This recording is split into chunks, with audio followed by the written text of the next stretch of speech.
할렐루야. 예, 오늘 3월 둘째 주 또 봄비가 내린 가운데 또 성도님들 현장에 또 코로나를 뚫고 오신 거 환영하고 축복합니다. 우리 전의자로 보시면서 이렇게 인사합시다. 환영합니다. 축복합니다. 은혜 받으시다.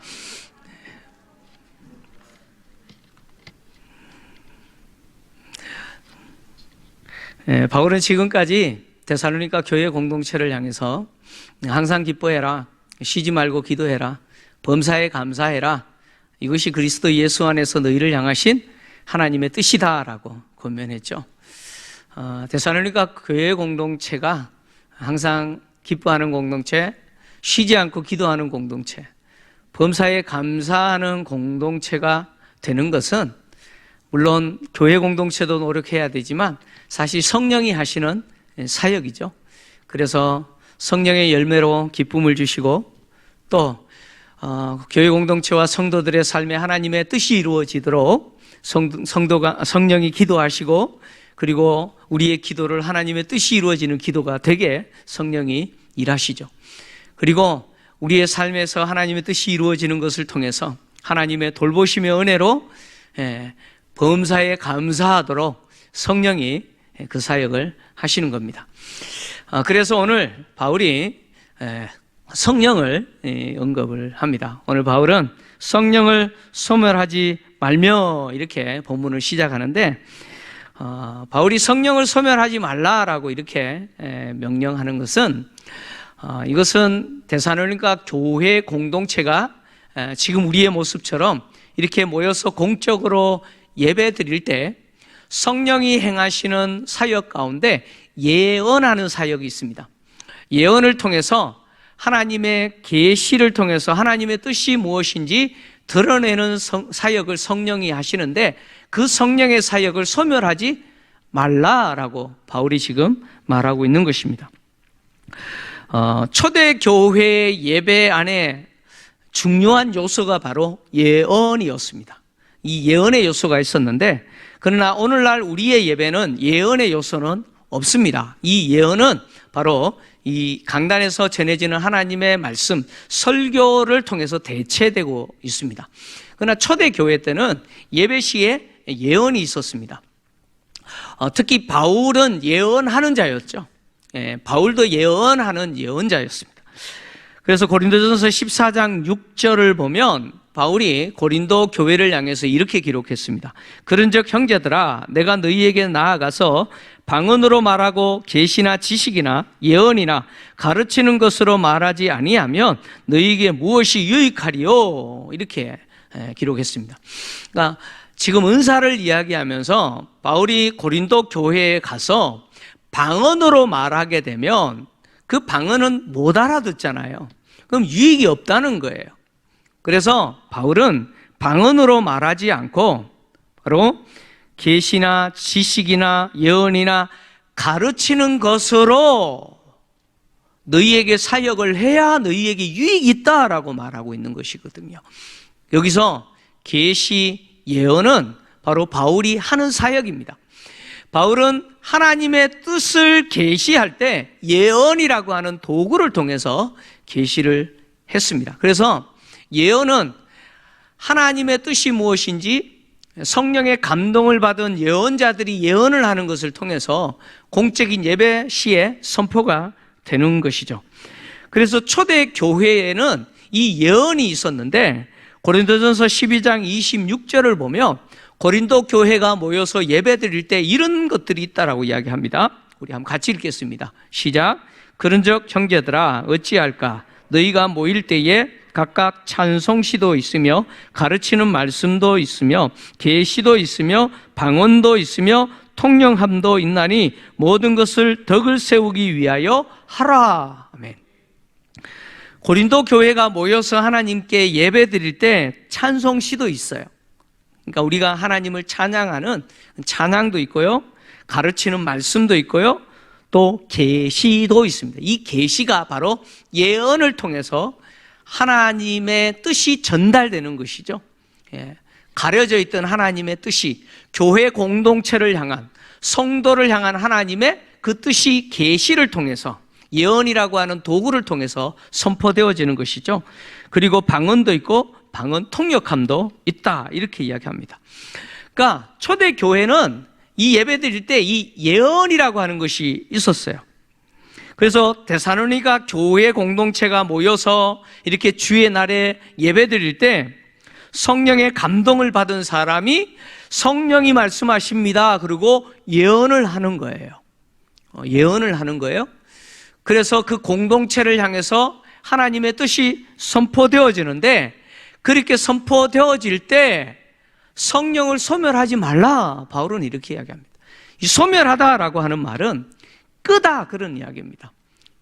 물로 불을 끄는 것처럼 끄지 말라, 억제하지 말라, 억압하지 말라, 그런 이야기입니다. 성령은 인격적인 하나님이시죠. 그래서 우리를 존중해 주세요. 그래서 막 억지로 억압하셔서 우리를 지배하시고 통제하지 않으십니다. 성령님은 절대 그렇게 하지 않으세요. 성령은 우리를 설득하시고 우리로 하여금 순종하게 하시지 억지로 그렇게 하지 않으십니다. 그래서 혹 우리가 성령이 하시는 일을 억제할 수도 있고 또는 불을 끄듯이 꺼버릴 수도 있다, 이런 이야기입니다. 그렇게 하지 말라라고 지금 바울은 말하고 있는 것이죠. 그래서 바울은 성령을 소멸하지 말고 라고 말하면서 이어서 예언을 멸시하지 마라, 이렇게 이야기하죠.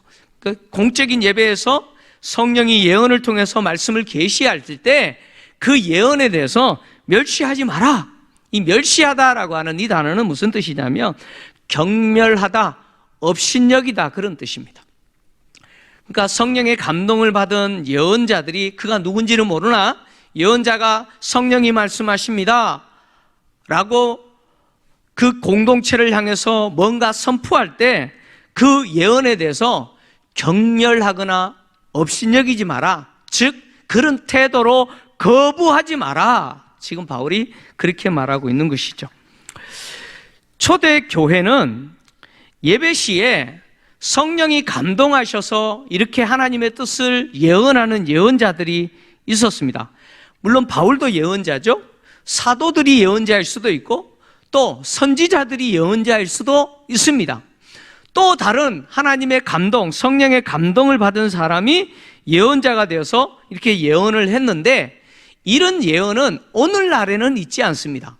왜냐하면 초대교회 때 예언자들이 교회 공동체를 향하여, 성도들을 향하여 이것이 하나님의 뜻입니다라고 예언했던 그 계시의 말씀은 전부 어디에 담겨져 있냐면 성경에 담겨져 있습니다. 그래서 이 성경은 창세기부터 요한계시록까지 하나님이 하나님의 뜻을 계시한 계시죠. 계시의 말씀입니다.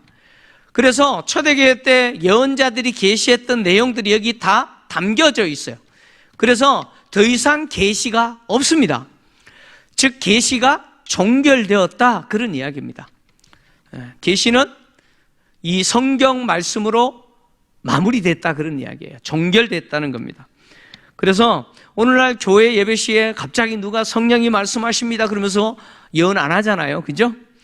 혹시 그런 분이 있으면 이상하게 쳐다보시면 돼요. 계시는 다 종결됐습니다. 성경으로 충분합니다.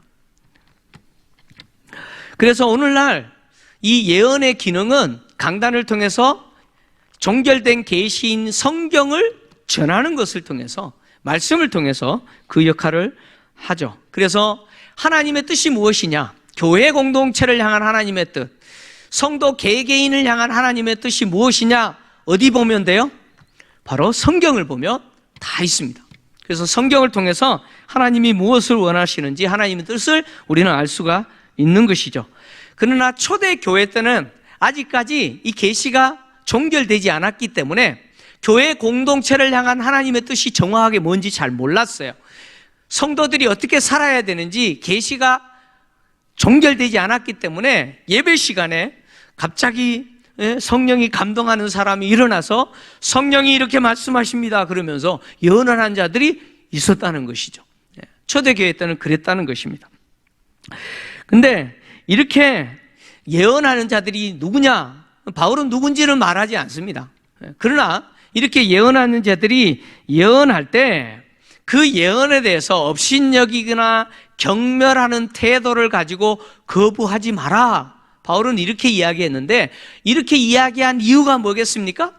데살로니가 교회 공동체 안에 공적인 예배 시에 예언하는 자들의 그 예언을 경멸하고 무시하고 업신여기면서 거부하는 사람들이 있었다, 그런 이야기겠죠. 있었다는 거예요. 근데 바울은 누군지는 이야기하지 않아요. 데살로니가 전서 내용을 통해서 우리는 짐작은 할 수 있죠.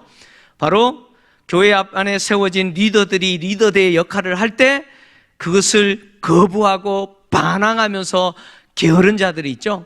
반항적 게으른 자들이 있다고 이야기했습니다. 교회 안에서 문제만 일으키는 사람들이 있어요. 아마 그들이 아닐까 추측하는 겁니다. 하나님의 말씀이 예언이라고 하는 도구를 통해서 선포되어질 때 그것을 경멸하고 무시하는 사람들의 특징이 뭐냐? 관계가 잘못된 사람들이죠. 특히 교회 안에 세워진 리더들과 잘못된 관계를 맺고 있는 사람들이 그렇죠. 관계가 틀어진 사람들이 그런 거죠. 그래서 반항적이 되고 교회가 가고자 하는 방향대로 안 가려고 하는 것이죠. 오늘날도 마찬가지예요. 우리에게 적용하면 강단을 통해서 하나님의 진리의 말씀이 전해지면 그 말씀이 거짓이 아니라 진리라면 받아들여야 되는데 그 말씀에 대해서 업신여기고 경멸하고 귀 닫아버리고 안 듣는 사람들이 있죠. 왜 그렇죠? 그 이유가 뭡니까? 관계가 잘못돼서 그래요. 관계가 잘못되면 그런 일이 오늘날도 있습니다. 있어요. 그러면 안 된다는 거예요. 하나님의 말씀이, 진리의 말씀이 바로 선포되어지면 그것에 대해서 어떻게 해요? 받아들여라, 취해라 라고 이야기하죠.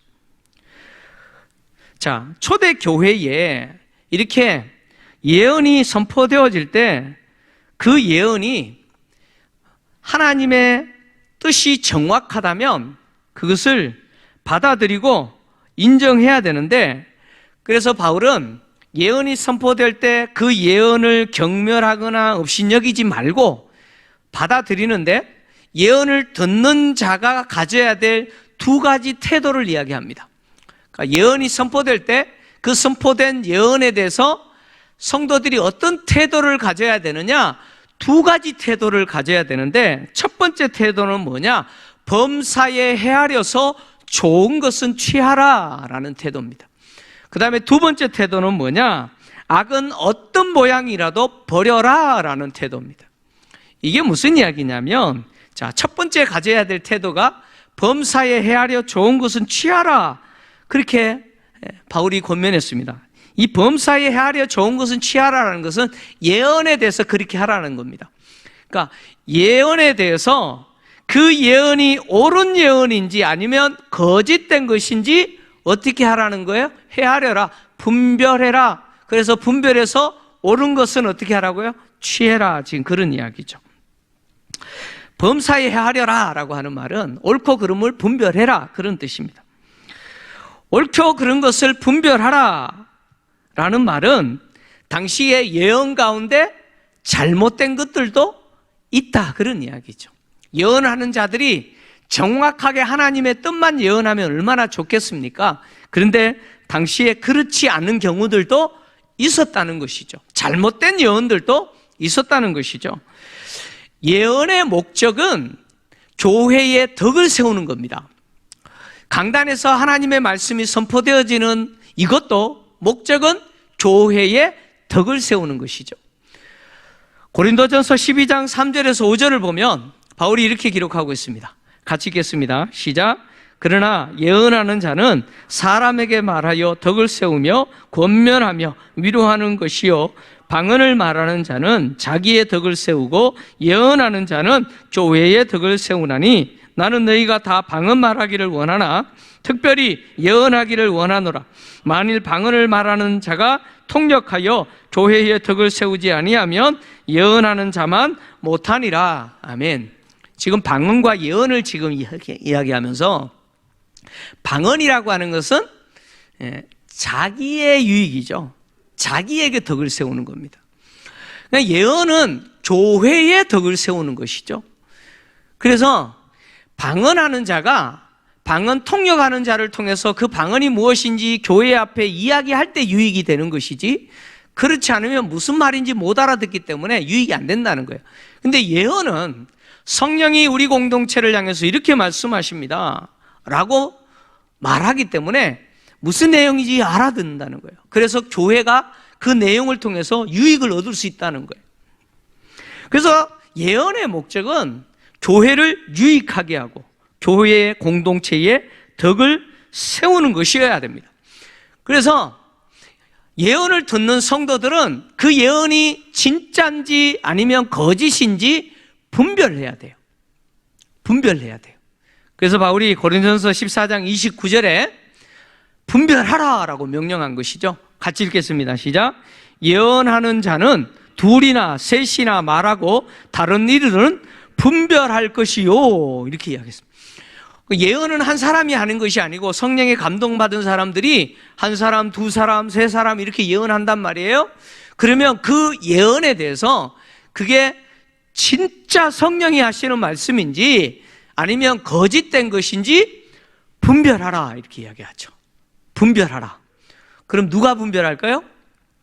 누가 그걸 분별할까요? 네. 그래서 바울은 고린도전서 12장 10절에 성령의 은사를 이야기하면서 이렇게 기록을 했습니다. 제가 좀 읽어드립니다. 어떤 사람에게는 능력 행함을, 어떤 사람에게는 예언함을, 어떤 사람에게는 영들 분별함을, 다른 사람에게는 각종 방언 말함을, 어떤 사람에게는 방언들 통역함을 주시나니. 자, 바울이 방언을 이야기하면서 뒤에 방언 통역의 은사를 이야기하죠. 방언의 은사를 이야기하고 방언 통역의 은사를 이야기했습니다. 그 앞에 예언의 은사를 이야기하고 뒤에 영 분별의 은사를 이야기했습니다. 그러니까 예언하는 자들이 예언할 때 그 예언이 옳은 예언인지 그런 예언인지 누가 분별할 수 있느냐? 영 분별의 은사를 받은 자들이 분별할 수 있다, 그런 이야기입니다. 저하고 사역훈련 하셨던 분들 은사 체크하실 때 이거 했잖아요. 이거 했습니다. 영분별의 은사가 어떤 은사인지 다뤘습니다. 영분별의 은사를 가진 사람은 말씀을 들으면 즉각적으로 이상한데? 느낍니다. 영분별의 은사를 가지고 있는 분은 신천지 이만희가 와가 말해도 이상한데? 뭔가 잘못됐는데? 느낍니다. 바로 느껴요. 그래서 영분별 은사 갖고 있는 사람은 안 속습니다. 절대 안 속아요. 속지 않아요. 바로 이 영분별 은사 갖고 있는 사람들이 그 예언이 참 예언인지 거짓된 예언인지 분별할 수가 있는 것이죠. 데살로니가 교회 공동체 예배 가운데 이런 예언하는 자들이 예언을 했는데 그 예언 가운데는 잘못된 것들도 있었습니다. 그 예가 데살로니가 후서에 기록되어 있는데 데살로니가 후서 2장 2절을 보면 바울이 그 예를 기록해 두었습니다. 데살로니가 후서 2장 2절 한번 같이 읽겠습니다. 시작. 영으로나 또는 말로나 또는 우리에게서 받았다 하는 편지로나 주의 날이 이르렀다고 해서 쉽게 마음이 흔들리거나 두려워하거나 하지 말아야 한다는 것이니라. 아멘. 이 무슨 이야기예요? 어떤 사람이 성령이 말씀하셨습니다. 예수님 재림하셨다고 말씀하셨습니다. 이렇게 말하는 거예요. 그리고 바울이 편지로 우리에게 보내왔습니다. 이렇게 말하는 거예요. 뭐 자기 말로 그렇게 하는 거예요. 공적인 예배 시간에 성령이 말씀하십니다. 예수님이 재림하셨다고 합니다. 이런 예언했다는 거예요. 그 속지 말라는 거예요. 거기에 흔들려가지고 두려워하거나 그렇게 하지 말라.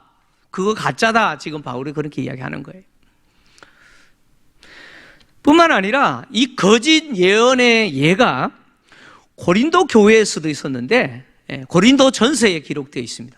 고린도전서 12장 3절을 좀 보시면 이렇게 기록되어 있습니다. 그러므로 내가 너희에게 알리노니 하나님의 영으로 말하는 자는 누구든지 예수를 저주할 자라 하지 아니하고 또 성령으로 아니하고는 누구든지 예수를 주시라 할 수 없느니라. 아멘. 이게 무슨 이야기냐면 고린도 교회 안에 성령으로 말한다라고 말하면서 그 사람이 뭐라고 이야기하냐? 성령이 예수는 저주받았다라고 말씀하십니다. 이렇게 이야기했다는 거예요. 그 입으로 예수를 저주하는 거예요. 성령이 예수는 저주받았습니다. 이렇게 말한다는 거예요. 근데 바울은 그것이 거짓이라는 거예요. 성령은 어떻게 말씀하시냐? 예수는 주시다라고 말씀하신다는 거예요. 성령은 예수가 저주받았다고 말씀하시는 게 아니고 성령은 예수는 주시다라고 말씀하신다는 거예요. 그래서 누가 예수를 주님이라고 고백할 수 있어요?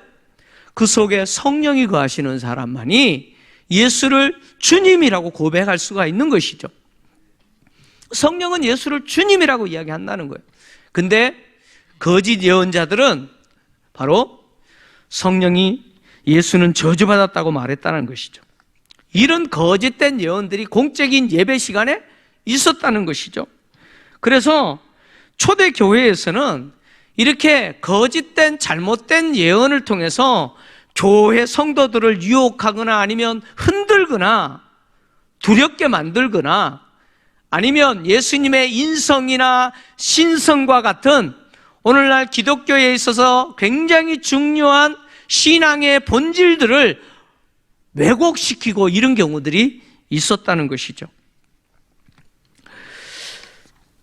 심지어 당시 예언하는 사람들 중에는 이 예언이라고 하는 도구를 가지고 자신의 사리사욕을 채우는 사람들도 있었다고 합니다.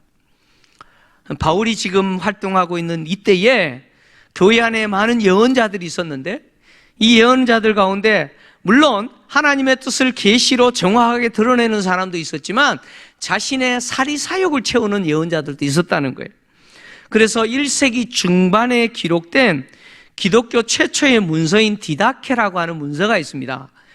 성경 외에 굉장히 중요한 문서인데 이 디다케는 뭐냐면 예수님의 12제자들, 12사도들이죠. 12사도를 통해서 이방인들에게 주는 교훈이라는 제목의 문서인데 축약하면 12사도의 교훈이라는 문서입니다.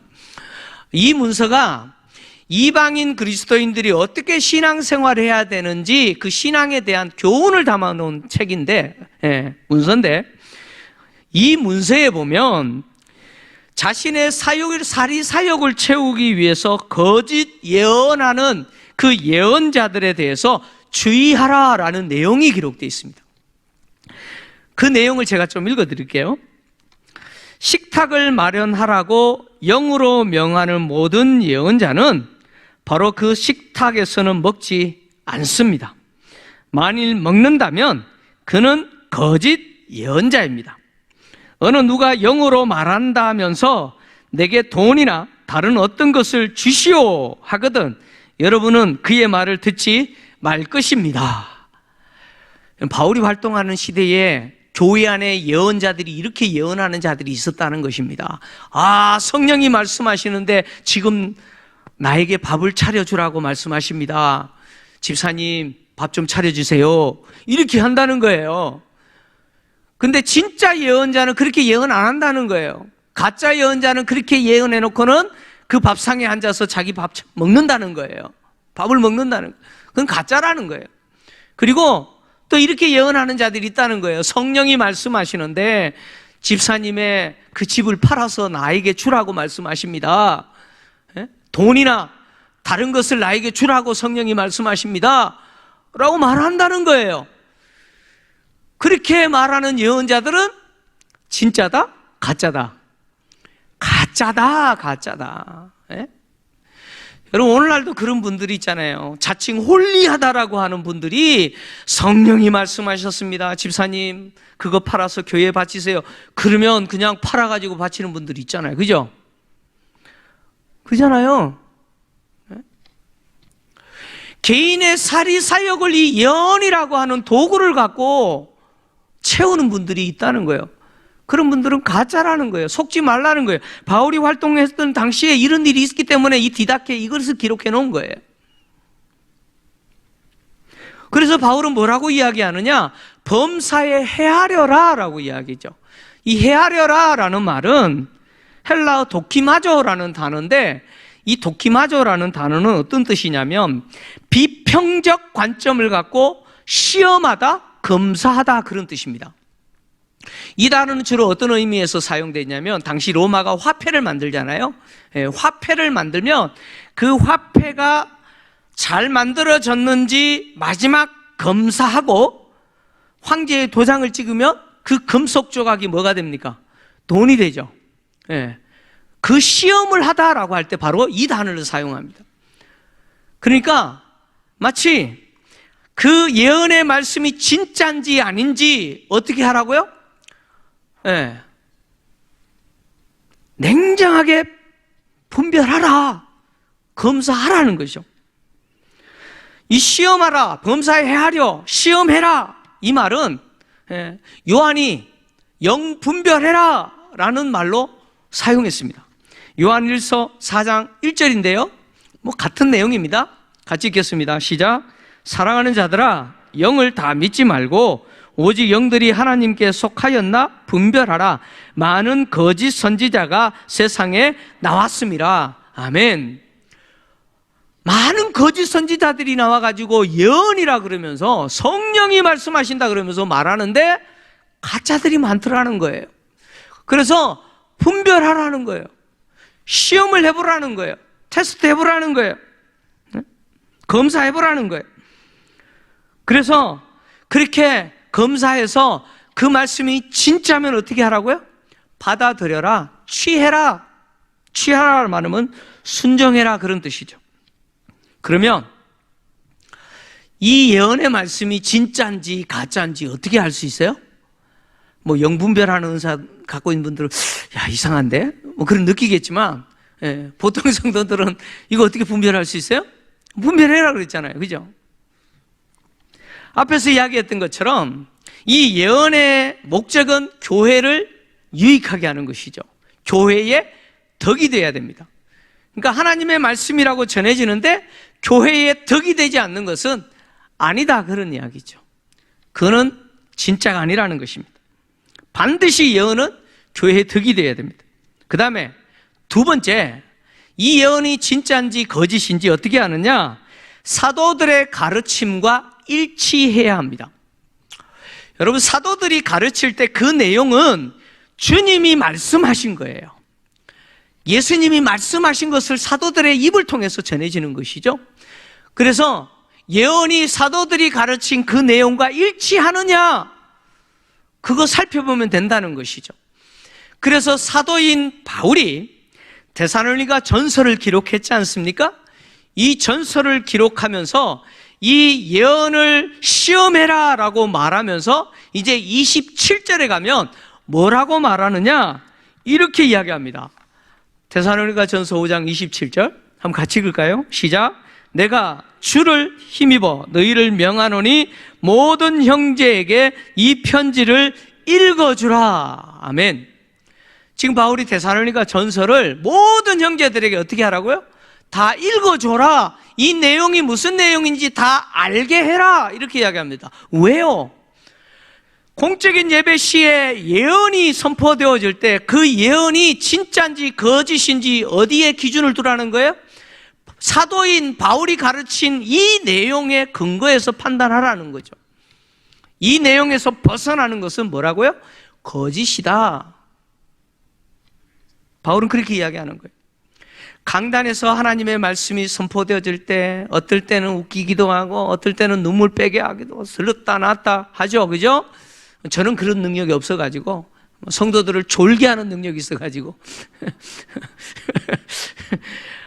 강단에서 말씀이 전해지는데 막 들었다 놨다 눈물 콧물 빼게 만들어요. 그런데 여기서 벗어나면 말씀 아니에요. 하나님이 우리에게 주신 이 계시의 말씀에서 벗어나면 그거는 진리가 아니에요. 지금 바울이 그 이야기를 하는 거예요. 사도의 가르침에서 벗어나느냐 안 벗어나느냐, 그거 살피라는 거예요. 그 다음에 세 번째, 예언의 말씀이 진리인지 거짓인지 어떻게 분별하느냐? 그 예언하는 사람의 성품과 그가 하는 행동을 통해서 확인할 수 있습니다. 예수님은 제자들에게 거짓 선지자들을 삼가하라라고 말씀하시면서 거짓 선지자들을 어떻게 알 수 있느냐? 그들의 열매를 통해서 알 수 있다 그랬죠? 그 열매를 보면 안다는 거예요. 그래서 1세기 중반에 기록된 이 디다케는 그 예언자가 진짜인지 가짜인지 확인할 수 있다. 자, 이런 예언자는 진짜고 이런 예언자는 가짜다. 이렇게 기록을 해뒀어요. 자, 그 내용을 제가 좀 읽어드립니다. 영으로 말한다고 해서 다 예언자가 아니라 오직 주님의 생활 태도를 지녀야만 예언자다. 진리를 가르치는 모든 예언자가 그가 가르치는 것들을 행하지 않는다면 그는 거짓 예언자다. 그러니까 바울 시대에 예언하는 자들이 그 예언이 진짜인지 가짜인지 그 예언하는 자의 성품이나 그가 주님을 닮은 사람인지 그가 예언한 대로 그대로 순종하면서 그도 지키고 있는지 보라는 것이죠.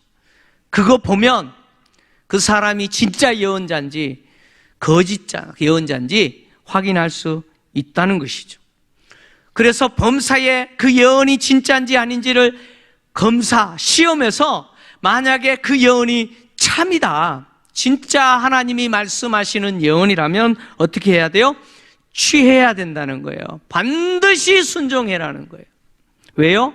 그것은 하나님이 주시는 말씀이기 때문에 그렇습니다. 그러나 그 예언이 가짜면 어떻게 해요? 버려라. 바울은 오늘 악은 어떤 모양이라도 버려라 이렇게 이야기하죠. 근데 그냥 가짜 예언은 버려라 이렇게 말하지 않고 악은 어떤 모양이라도 버려라 이렇게 말했는데 왜 바울이 이렇게 이야기했냐면 참 예언은 하나예요. 진리는 하나예요. 근데 가짜는 어때요? 여러 모양과 형태로 나오죠. 제가 물어볼게요. 진짜 화폐는 하나죠. 우리 5만 원짜리든지 1만 원짜리든 진짜는 하나죠. 그죠? 근데 위저는 어때요? 위저 지폐는 형태가 한 가지입니까? 한 가지의 위저 지폐 형태로 나와요? 아니면 두 가지? 모르죠. 그죠? 네. 너무나 다양한 형태의 위저 지폐들이 나와요. 악은 그렇다는 거예요. 그러니까 예언은, 성령이 주시는 예언은 하나예요.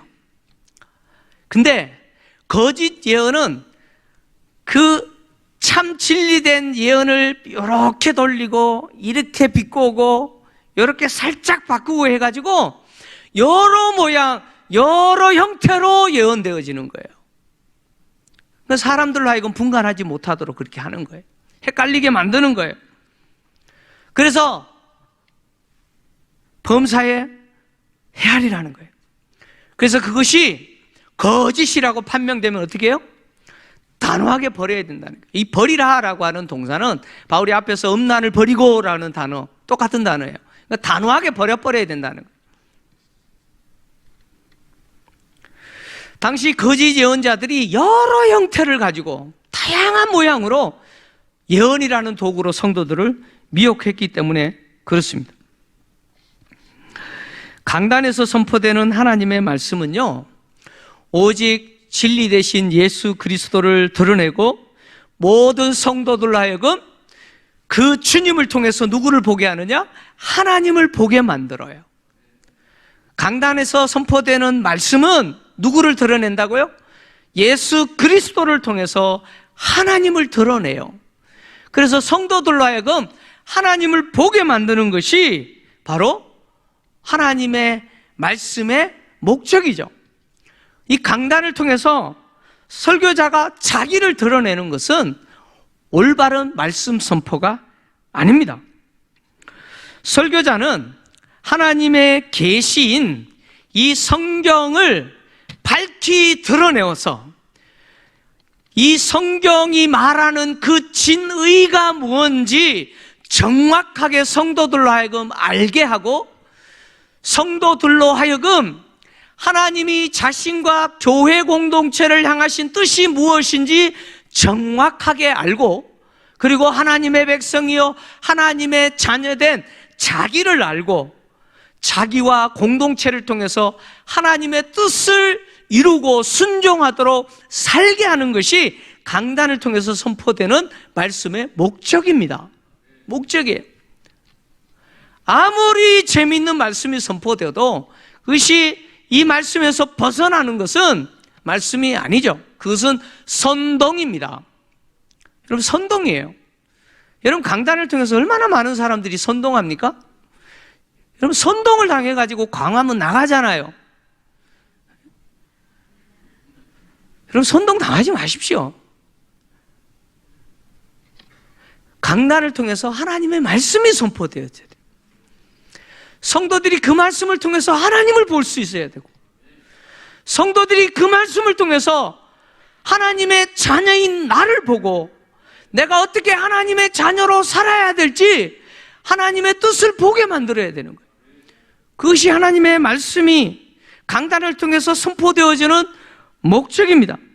그리고 강단을 통해서 하나님의 진리의 말씀이 바로 선포되어진다면 그 말씀은 취해야 돼요. 내가 반드시 순종하고 따라야 됩니다.